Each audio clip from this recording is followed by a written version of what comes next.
From the All Indiana Podcast Network, this is the News 8 Daily 8. Now, the latest news. Kylie Conway has the latest news. The top headlines. News you can use. Please stand by. Sponsored by LCS Heating and Cooling. Now, here's Wish TV's Kylie Conway. Hi, this is Kylie Conway, and this is the News 8 Daily 8 for Friday, October 29.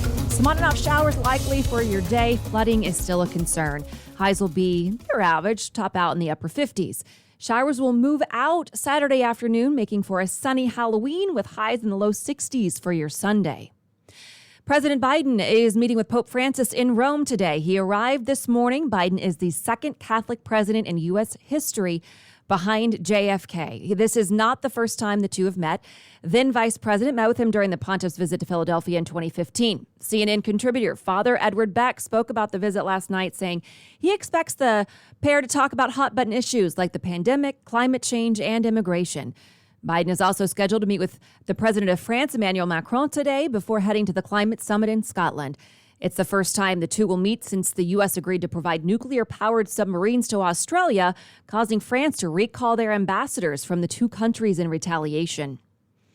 A staffing shortage at Anderson Community Schools leads to an e-learning day for students. The school district says there is an excessive number of teacher absences.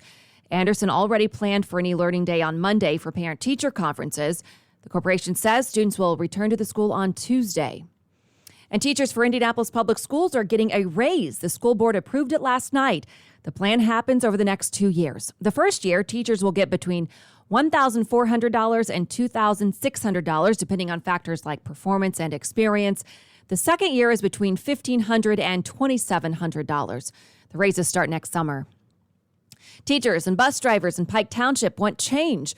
They rallied for the second time in 2 weeks last night. Organizers of the demonstration want the school board to make major changes, including better pay. The president of the union that represents some of the teachers says that the first protest led to a new round of negotiating with administrators.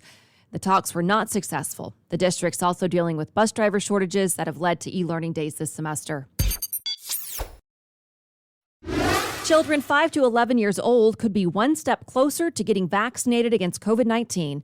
An FDA official says the agency is expected to grant the Pfizer vaccine emergency use authorization for use in that age group.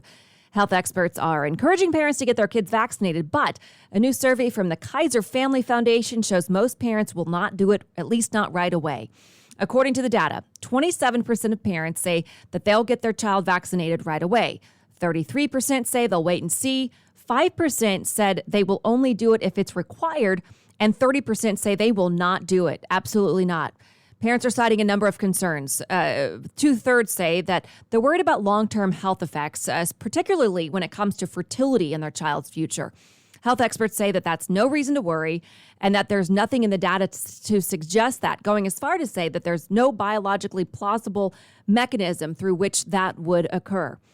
The shot could be granted emergency use by next week, meaning that they could go to children by next week. And another thing that parents have said is a hurdle for them is anything from the cost to access to being able to take off work to get their child vaccinated.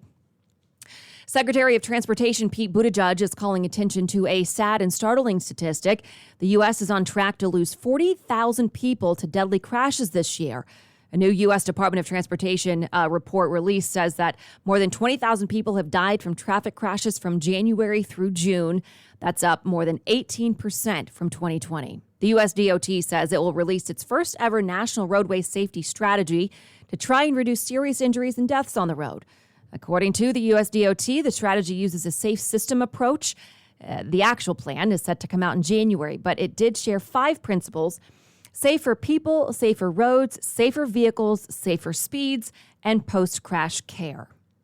The Colts host the Titans this weekend. The Indianapolis fell to Tennessee in Game 3 earlier this season. Kickoff is set for 1 o'clock Sunday at Lucas Oil. This has been your News 8 Daily 8 for Wish TV. I'm Kylie Conway, online at wishtv.com, and follow us on Facebook when you search Wish TV. The News 8 Daily 8 is sponsored by LCS Heating and Cooling. Be sure to like and subscribe to this podcast. The News 8 Daily 8 with Kylie Conway. And be sure to discover even more great podcasts now at allindianapodcastnetwork.com.